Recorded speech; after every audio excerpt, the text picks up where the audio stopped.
Hi friends, Pandian store serial இனி வரப்போகிற எபிசோட்ஸ்க்கான promo தான் இந்த வீடியோவில் பார்க்க போகிறோம். வாங்க ஃப்ரெண்ட்ஸ் பார்க்கலாம். பாண்டியன் நடந்த பிரச்சனையில் வீட்டில் பயங்கரமான கோவத்தில் இருக்காங்க கோமதி மேலே. இத்தனை நாள் மனசுக்குள்ளே வச்சுட்டு இருந்த அத்தனையும் அவள் கொட்டி தீர்த்துட்டாலே.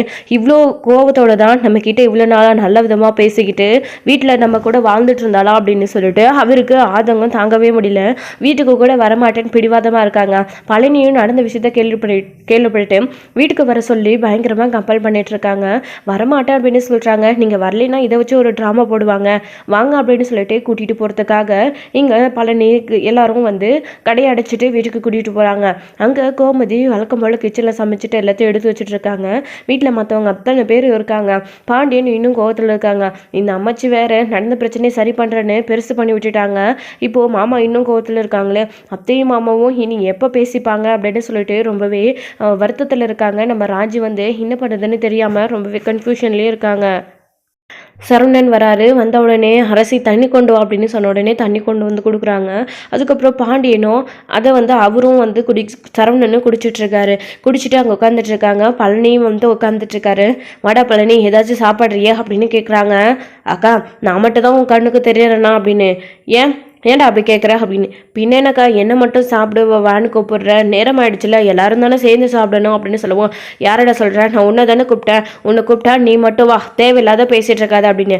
அக்கா, என்னக்கா கோவம் உனக்கு, எதுக்குக்கா மச்சாங்கிட்ட இப்படி நடந்துக்கிறா அப்படின்னு. ஏண்டா அவர் பண்ணுறதெல்லாம் உங்கள் யார் கண்ணுக்கும் தெரியலையா? நான் பேசுறது மட்டும் தான் இப்போ தப்பாக தெரியுதா என்ன? நடந்த விஷயத்தெல்லாம் தெரிஞ்சுக்கிட்டு என்கிட்ட வந்து வக்காலத்து வாங்க வந்திருக்கியா? இங்கே பாருடா, எதுவுமே பேசாத பழனி, பேசாமல் அமைதியாக இருந்துரு அப்படின்னு சொல்லிட்டு கோமதி கோவப்படுறாங்க. பாத்தியா உங்கள் அக்காக்காரி எப்படி பேசுகிறான்னு. என்னமோ நான் பேசுகிறவன் சரி பண்ணுறவன் கூட்டிகிட்டு வந்தேன். உங்கள் அக்காக்காரியெல்லாம் அடங்க மாட்டா. அவளுக்கு அவள் சொன்னது தான் நியாயம்னு தெரிஞ்சுட்டு இருக்கிறா அப்படின்னு. ஆமாம், நீங்கள் சொல்கிறது எப்படி உங்களுக்கு நியாயம்னு நீங்கள் சொல்கிறீங்களோ அதே மாதிரி தான் நான் பேசுகிறத நான் பண்ணி வச்சது எனக்கும் நியாயம் தான். நான் என்ன அப்படி தப்பாக பண்ணிட்டேன்? யதார்த்தமாக சூழ்நிலையை காரணமாக வச்சு எப்படியோ அவங்க 2 பேருக்கும் கல்யாணம் பண்ணி வச்சுட்டேன். வேணும்னு ஏதோ நான் ஒன்றும் அவங்கள 2 பேரையும் வீட்டில் இருந்தவங்களை கையை பிடிச்சி கூட்டிகிட்டு போய் கல்யாணம் பண்ணி வைக்கலையே. அங்கே அவள் சாக கிடந்தா அந்த சமயத்தில் பிடிச்சி என் பிள்ளைக்கு கல்யாணம் பண்ணி வச்சேன். நல்லதை பண்ணணும்னு எண்ணத்தில் தான் அவளை வீட்டுக்கு கூட்டிகிட்டு வரணும்னு எனக்கு திரும்பவும் தோணவே இல்லை. அப்படியே கூட்டிகிட்டு வந்திருந்தாலும் என்ன பிரச்சனை நடக்கும், என்ன ஆகும்னு என்னால் யோசிச்சு கூட பார்க்க முடியல. அவசரத்தில் நான் முடிவெடுத்து விருப்பமே இல்லாமல் கதிர்க்கு ராஜில் கல்யாணம் பண்ணி வச்சுட்டேன். ஆனால் இப்போ அவங்க 2 பேரும் சந்தோஷமாக தானே இருக்காங்க. உங்களுக்கு என்ன பிரச்சனை? நான் என்ன இதில் தப்பாக பண்ணிட்டேன்? நீங்கள் என்ன குத்தம் கண்டுபிடிச்சிட்டீங்க? ஏண்டா இங்கே தானே 2 பேரும் இருக்கீங்க, வாயை தந்து ஏதாச்சும் பேசுறீங்களா? உங்களை கல்யாணம் பண்ணி வச்சுட்டு தானே நான் இப்படி ஒரு பிரச்சனையில் மாட்டிக்கிட்டு முழிச்சுட்டு இருக்கேன். நீங்கள் இப்போ சந்தோஷமாக இருக்கீங்க. என்னை பற்றி கொஞ்சம் கூட நினச்சி பார்க்க மாட்டீங்களா? இங்கே பாருங்க, நீ சந்தோஷமாக இருக்கன்னு நான் புறமையில் சொல்லலை. இவர் உங்களுக்கு கல்யாணம் பண்ணி வச்சது தப்பு, உங்களோட வாழ்க்கை நாசமாக போச்சுன்ற மாதிரி எப்படி பேசிகிட்டு இருக்காரு பார்த்தீங்களா அப்படின்னு. நான் ஒன்றும் அப்படி சொல்ல கிடையாதடா, உங்கள் அம்மா காரி தான் இப்போ அப்படி சொல்லிட்டு இருக்கா அப்படின்னு சொல்லிட்டு சொல்லுவோம். விடுங்களேன், எதுக்கு மாற்றி ஆளாளுக்கு இந்த பேச்சை பேசிக்கிட்டு அப்படின்னு. ஏண்டா இப்போ உங்க அம்மாக்காரி பேசுறது தப்பு, இப்படி பேசுறான்னு சொன்னா அதுக்கு மட்டும் விடுங்களேன்னு சொல்றேன். கொஞ்ச நேரத்துக்கு முன்னாடி உன் அம்மாக்காரி வீட்டை விட்டு போயிட்டானே, என்ன பேச்செல்லாம் பேசினேன். எங்க அவன் போயிட்டானா, இருக்கிறானா, அவனும் சேர்ந்து தானே பேசினா அப்படின்னு சொல்லவும். அப்பதான் மீனாவும் செந்திலும் உள்ள இருந்து வெளியில வராங்க. அவங்க இன்னும் போகல. ஸோ கோமதி இங்கிருந்து சாப்பிட்டுட்டு போவீங்க அப்படின்னு தான் சொல்லி கூட்டிட்டு வந்தாங்களா, அதனால இங்கே இருக்காங்க. அதாவது நடந்த விஷயத்தை தான் அவங்களும் உள்ள வந்து பேசிட்டு இருந்தாங்க. அப்போ செந்திலும் வரவும், இதோ வராரு பாரு, எதுவுமே தெரியாத மாதிரி. கவர்மெண்ட் ஊத்தி போனதுக்கு அப்புறம் என் காசெல்லாம் அவருக்கு பெருசாவே தெரியல, பெரிய இது மாதிரி பேசுறாரு. ஏண்டா இவ்வளோ மானரசத்தோடு பேசுறீங்களா? ஆளுக்கு 10 லட்சம் கொடுத்துருக்க, ஒழுங்கா அதை திருப்பி கொடுத்துருக்க 2 மாசத்துல அப்படின்னு கேட்கவும், இதை கேட்டதும் அவங்க 2 பேருக்கு அதிர்ச்சி ஆயிடுது. ஏன் மற்றவங்களுக்கு எல்லாருக்குமே கோமதி கேட்குறாங்க, இப்போ எதுக்கு என் பிள்ளைங்களுக்கு கொடுத்த பணத்தை திருப்பி கேட்டுட்டு இருக்கீங்க? என் பிள்ளைங்களுக்கு தானே செஞ்சீங்க அப்படின்னு.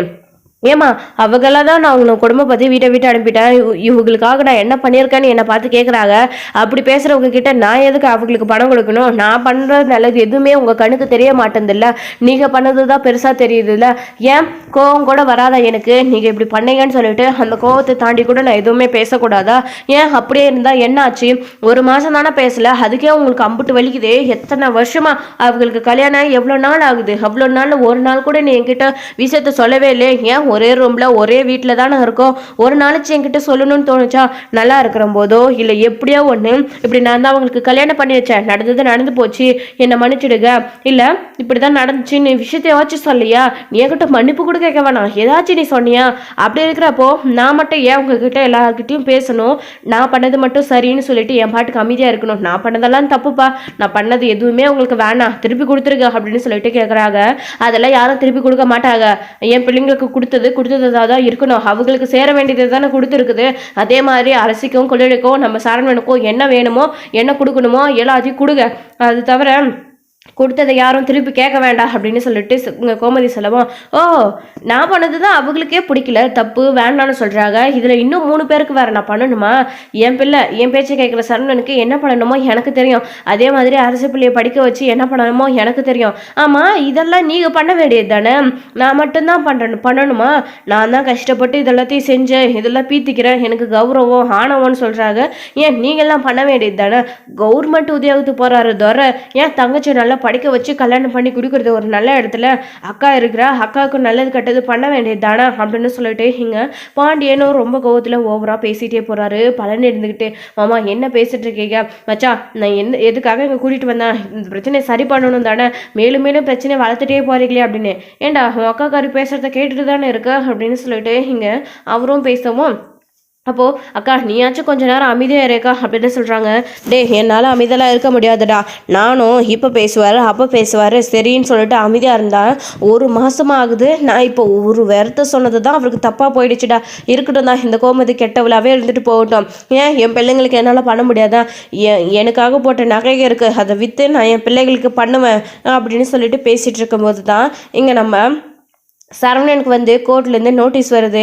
அதுவும் அவ்வளோ நேரத்துக்கு. ஸோ வாங்கி வந்து பார்க்குறாங்க. ஸோ நாளைக்கு கோர்ட்டில் ஏறிங்க இருக்குது அப்படின்னு சொன்ன உடனே தோ வந்துடுச்சுல்ல அப்படின்னு சொல்லிட்டு பேசுகிறாங்க. அப்படி வந்த உடனே இதெல்லாத்தையும் காரணத்தில் கொண்டு தான் பணத்தை கொடுக்க சொல்லி கேட்டுட்ருக்காங்க. அதெல்லாம் திருப்பி கொடுத்துட்றோம் அப்படின்னு சொல்லிட்டு செந்தில் சொல்லவும் மீனாவுக்கு ரொம்பவே அதிர்ச்சி. என்னங்க இது, என்ன திருப்பி கொடுத்துட்றேன்னு சொல்கிறீங்க, எப்படி முடியும் உங்களால் அப்படின்னு. விடுமீனா நான் பார்த்துக்குறேன் அப்படின்னு. ஏங்க என்ன பண்ணிட்டுருக்கீங்க, மாமா கொடுத்த பணத்தையும் செலவு பண்ணிட்டீங்க, சம்பளத்தை வச்சு பேங்க்ல இருக்கிற லோன் அனுப்பிச்சிட்ருக்கீங்க, அப்படி இருக்கிறப்போ எப்படி கொடுக்குவீங்க அப்படின்னு கேட்கவும், மீனா நான் பார்த்துக்கிறேன், நான் கடன் வாங்குறனோ இல்லை சம்பாதிச்சு கொடுக்குறனோ என்னமோ பண்ணுறேன், அவர் பணத்தை அவர் கேட்டுட்டார்ல, எனக்கு அவர் பணம் 1 பைசா கூட வேணாம். இவரை பற்றி தான் அப்பத்துலேருந்தே தெரியுமே, கடையிலிருந்து 500 ரூபா வாங்கணுன்னாவே அவர்கிட்ட 500 பேச்சு பேசணும், எதுக்கு 10 லட்சத்தை கொடுத்துட்டு 10,000 பேச்சு பேசுகிறாரு, எனக்கு வேணாம் மீனா அப்படின்னு சொல்லிட்டு இங்கே செந்தில் சொல்லிட்டு இருக்காங்க. அம்புட்டு ரோசமாக இருந்தால் எடுத்துகிட்டு வந்து கொடுத்துட்டு பேசுடா அப்படின்னு. கொடுத்துட்டு பேசுகிறேன், இனி கொடுக்காம இந்த வீட்டு பக்கம் நான் காலடி எடுத்து வைக்க மாட்டேன், மீனா கிளம்பி வீட்டுக்கு போகலாம் அப்படின்னு சொல்கிறாங்க. டே இப்போ அவர்கிட்ட கோவப்பட்டு பேசிட்டு இந்த வீட்டை ஏண்டா போகிறீங்க, நான் தானே உங்களை இருக்க சொன்னேன், இங்கே இருக்கடா அப்படின்னு கோபதி சொல்கிறாங்க. ஆளுக்கு மாற்றி மத்தாள மாதிரி அவங்கள உருட்டி பரட்டிட்டு இருக்காங்க. ரொம்பவே கடுப்பாய் பிரச்சனை வேறு மாதிரி போயிட்டே இருக்குது. ஸோ சரவணனுக்கு ஒரு பக்கம் என்ன பண்ணுறதுன்னு தெரியல. இப்போ கோர்ட்டில் நோட்டீஸ் வேறு வந்துடுச்சு. அதெல்லாத்தையும் தாண்டி இவங்க தான் இவ்வளோ பெரிய பிரச்சனை பண்ணிகிட்டு இருக்காங்க. அப்போ தான் ஒரு வேலையை எப்படியோ பேசி நடுவில் வந்து பழனியும் அப்போதாவும் இந்த பிரச்சனையை சரி பண்ண விட பார்க்குறாங்க. ராஜி அப்பதான் அதில் போய் நின்று பாத்தியா நீ ஆரம்பித்து வச்சது எங்கே போய் முடியுதோ அப்பதான் அப்படின்னு சொல்லிட்டு இருக்கவும், அவங்க இப்படியெல்லாம் நடக்கும்னு எதிர்பார்த்த நடி விடுகடி அப்படின்னு சொல்லிட்டு ஸோ அவங்களால நடந்த பிரச்சனை நானே சரி பண்ணேன்னு சொல்லிட்டு ஆட்டத்தை வந்து களைச்சி விட்டுட்டு இருக்காங்க. எல்லாம் அவங்க பாட்டுக்கு அமைதியாக போங்க, யாரும் எதுவும் பேச தேவையில்லை, இந்த பிரச்சனையை பற்றி யாருக்கும் பணம் கொடுக்க வேணாம்ப்பா, போங்க இங்கேருந்து அப்படின்னு சொல்லவும், இல்லை நான் சொன்னது தான், என் பணம் எனக்கு வேணும் அப்படின்னு. அம்மாச்சி விடுங்க, சொல்லிட்டாருல்ல, எதுக்கு திரும்ப நீங்களும் பேசிக்கிட்டு அவரும் பேசிக்கிட்டு காதலெல்லாம் விழுந்துச்சு அப்படின்னு சொல்லிட்டு கதிரும் அங்கேருந்து போயிடுறாரு. இப்போ ராஜுக்கும் என்ன பண்ணுறதுன்னு தெரியல, மாமா திடீர்னு கொடுத்த பணத்தை திருப்பி கேட்டுட்டாரு அப்படின்னு சொல்லிட்டு ரொம்பவே கஷ்டப்படுறாங்க. ஆல்ரெடி கதிர் நம்மளை படிக்க வைக்க கடன் வாங்கி ஸோ நம்ம ஐபிஎஸ் ஆகணும்னு எவ்வளோ கஷ்டப்படுறான். ட்ரைனிங்கே இவ்வளோ இப்போ தான் 1 லட்சம் 1 லேக் கட்டியிருக்கான். இன்னும் நம்ம ஐபிஎஸ் ஆகிறதுக்குள்ளே எவ்வளோ செலவு இருக்குது, அது எல்லாத்தையும் எப்படி பார்க்க போகிறோம் அப்படின்னு சொல்லிட்டு அவங்களுமே ரொம்பவே வருத்தப்படுறாங்க. இப்போ இருக்கிற பிரச்சனையில் எப்படி ஐபிஎஸ் ஆகிறது அப்படின்னு சொல்லிட்டு யோசிக்கவும் செய்கிறாங்க. இன்னொரு சைடு இப்படி இருக்க போய் தான் நம்ம மீனாவுக்கு வந்து மயில் கால் பண்ணுறாங்க. அதாவது அவங்க சும்மா கேஷுவலாக எதிர்ச்சியாக எப்பயுமே வழக்கம் போல் பேசுறதுக்காக ஃபோன் பண்ணுறாங்க. ஹலோ மீனா அப்படின்னு. அக்கா சொல்லுக்கக்கா அப்படின்னு. ஏன் மீனா பயந்து பேசுகிறேன், செந்தில் தம்பி இருக்காங்களா, நான் அப்புறம் ஃபோன் பண்ணட்டுமா அப்படின்னு சொல்லவும், இல்லைக்கா அத்தை வீட்டில் இருக்கோம் அப்படின்னு சொல்லதும், ஓ அப்படியா மீனா, சரி பாரு நான் வைக்கட்டுமா அப்படின்னு சொல்லவும், அக்கா நீங்கள் சொல்ல வந்த விஷயத்த சொல்லுங்கக்கா அப்படின்னு. ஒன்றும் மீனா சும்மா தான் ஃபோன் பண்ணேன், மனசுக்கு ஒரு மாதிரி இருந்துச்சு உங்ககிட்ட பேசலான்னு சொல்லிட்டு அப்படின்னு. அக்கா சாப்பிட்டீங்களா, மாத்திரை போட்டீங்களா, வேலையே ரொம்ப ரிஸ்க் எடுத்து செய்கிறீங்களாக்கா, ரொம்ப கஷ்டமாக இருக்கா, வாந்தி தலை சுத்தெல்லாம் வரும், இதெல்லாத்தையும் வச்சுக்கிட்டு எப்படி வேலை செய்கிறீங்க அப்படின்னு மீனா கேட்குறாங்க. அதெல்லாம் ஒன்றும் இல்லை மீனா, நான் இதெல்லாத்தையும் சாதாரணமாக செய்வேன், என்னை பற்றி என்ன நினச்சிட்டேன் மீனா, நான் எல்லாத்தையுமே செய்வேன், அவங்களும் ரெஸ்ட் எடுக்க என்னை விடுறாங்க, ஓயாமல் வேலை செய்ய விடுறதில்ல, அம்மாவும் அப்பப்போ எனக்கு நீ இப்படி தெரியாத உட்காரு ரெஸ்ட் எடு நீ சாப்பிடுன்னு அம்மாவும் சொல்கிறாங்க. அது மட்டும் இல்லை மீனா, அவங்களுக்கு ஜூஸ் போட்டதோட சேர்த்து எனக்கும் ஜூஸ் போட்டு கொடுக்க சொல்கிறாங்க. அதுவும் நந்தினி அக்காவே எல்லா ஃப்ரூட்ஸும் வாங்கிட்டு வந்தும் வச்சுருக்காங்க. அதையும் சாப்பிட சொல்லிட்டு போயிருக்காங்க. நான் இங்கே நல்லா தான் இருக்கேன் மீனா, உன்னால தான் கடவுள் புடத்தில் ஒரு நல்ல வேலை கிடச்சிச்சு அப்படின்னு பேசிகிட்டு இருக்காங்க. ஓ அப்படியாக்கா? அக்கா உங்களுக்கு விஷயம் தெரியுமா, இங்கே வீட்டுக்கு நோட்டீஸ் வந்திருக்கு, உங்களுக்கு வரலையா அப்படின்னு கேட்குறாங்க. வந்துச்சு மீனா அப்படின்னு. ஓ அதை பார்த்துட்டு தான் ஃபோன் பண்ணிக்கலாக்கா அப்படின்னு சொல்லுவாங்க. என்ன பண்ணுறது மீனா, விதி அப்படின்னு. என்ன பண்ணுறதாக்கா இருக்கீங்க அப்படின்னு. என்ன மீனா என்னால் பண்ண முடியும், பேசாமல் நான் ஒதுங்கி அமைதியாக இருந்துட்டு போகிறேன், ஏற்கனவே முடிவு எடுத்தது தான் அப்படின்னு சொல்லவும். இல்லைக்கா ஏதாச்சும் முயற்சி பண்ணி பார்க்கலாமே, அவசரப்பட்டு எதுவும் செஞ்சிடாதீங்க அப்படின்னு. இல்லை மீனா இதுக்கு மேலே என்னால் ஓடவோ பேசவோ தெம்பில்லை அப்படின்னு சொல்லிட்டு இப்போதான்க்கா இங்கேயும் நோட்டீஸ் வந்துச்சு, இங்கே வீட்டில் வர ஏற்கனவே வேற ஒரு பிரச்சனை ஓடிட்டுருக்கு அப்படின்னு சொல்லவும். என்ன மீனா சொல்கிற அப்படின்னு. ஆமாக்கா ஏற்கனவே உங்ககிட்ட சொல்லிட்டு இருந்தேன்ல, ராஜி கதிரோட கல்யாண விஷயம் அத்தை பண்ணி வச்சது மாமாவுக்கு தெரிஞ்சிடுச்சு, கோவமாக இருக்காங்க 2 பேரும் பேசாமன்னு. அந்த மாதிரி பெரிய பிரச்சனை ஆயிடுச்சுக்கா. இன்னைக்கு நானும் அத்தையும் கோயிலுக்கு போயிட்டு வந்தோம், அதுக்குள்ளே இந்த அம்மாச்சி வேற நாங்கள் எங்கேயோ போயிட்டோம் அப்படின்னு, அதாவது அத்தை மாமாவுக்கு பேசாதனால தான் வீட்டை விட்டு போயிட்டாங்க அப்படின்னு சொல்லி, அதுக்குள்ளே அத்தை வந்து நின்று ஏதோ பெரிய பிரச்சனை ஆயிடுச்சுக்கா அப்படின்னு சொல்லவும். ஐயோ என்ன மீனா இவ்வளோ பிரச்சனை நடந்துட்டுருக்கு, மாமா இன்னமும் அத்தையை மன்னிக்கவே இல்லையா அப்படின்னு. அது எப்படிக்கா மன்னிச்சிடுவாங்க, மாமாவுக்கு இன்னும் கோபம் அதிகமாகிட்டே தான் இருக்குது, எப்படியாச்சும் நாங்களும் பேச வச்சோன்னு ட்ரை பண்ணுறோம், ஆனால் எங்களாலையும் முடியல அப்படின்னு சொல்லிட்டு இருக்காங்க. பாத்தியா மீனா அத்தைக்கே இந்த நிலமை, அத்தை ஒரு வார்த்தை பொய் சொன்னதுக்கே இப்படி அவருக்கு அந்த நிலமைன்னா நான் மாமா கிட்டே எவ்வளோ பொய் சொல்லியிருக்கேன், எப்படி மீனா என்னை மாமா ஏற்றுப்பாங்க, கண்டிப்பாக அவங்க என்னை ஏற்றுக்கவே மாட்டாங்க, ஏன்னா நான் அந்த அளவுக்கு அவர்கிட்ட பொய் சொல்லியிருக்கேன், துரோகம் பண்ணியிருக்கேன், ஒரு வார்த்தை தப்பாக பேசினதுக்கே அத்தையால் தாங்கிக்க முடியல, அத்தையை இப்போ எங்கேயும் அனுப்ப முடியாது, அந்த சூழ்நிலை இருக்கிறதுனால தான் கோவப்பட்டு பேசி சண்டை போட்டுட்ருக்காங்க. அதே என்ன மாதிரி அத்தைக்கும் ஏதாச்சும் இருந்தா நான் என்ன சொல்கிறது மீனா, மாமா என்ன வேணாலே என்ன மாதிரி பண்ணியிருக்கலாம் அப்படின்னு சொல்லிட்டு சொல்லுவோம். ஹலோ அக்கா ஏன்க்கா அப்படின்னு. விடு மீனா நான் சும்மா எதாச்சியாக தான் சொன்னேன், அத்தை அப்படியெல்லாம் எங்கேயும் போயிட மாட்டாங்க, சரி நாளைக்கு கோர்ட்டில் பார்க்கலாம், நீயும் வரியா மீனா அப்படின்னு சொல்லுவோம். ஐயோ இல்லைக்கா நாளைக்கு எனக்கு முக்கியமான ஒரு வேலை இருக்குது அப்படின்னு. சரி மீனா நான் வைக்கட்டுமா அப்படின்னு. அக்கா எதுக்கும் கடைசியாக ஒரு தடவை யோசிச்சுக்கோங்க அப்படின்னு. இதுக்கு மேலே யோசிக்கிறதுக்கு எதுவுமே இல்லை மீனா அப்படின்னு சொல்லிட்டு மயிலே ஃபோனை கட் பண்ணிடுறாங்க. அவங்க கட் பண்ண அடுத்த நிமிஷமே பாக்கியம் போயிட்டு நிற்கிறாங்க. என்னடி அவ்வளோதானே, இல்லை முடிஞ்சு போச்சா, கடைசி வரைக்கும் இங்கே உட்காந்துக்கலான்னு பார்க்குறியா அப்படின்னு. பாக்கியம் இப்போ தானே கொஞ்ச நாளாக மயில எதுவும் பேசாமல் இருந்தேன், திரும்பவும் ஆரம்பிச்சிட்டியா அப்படின்னு.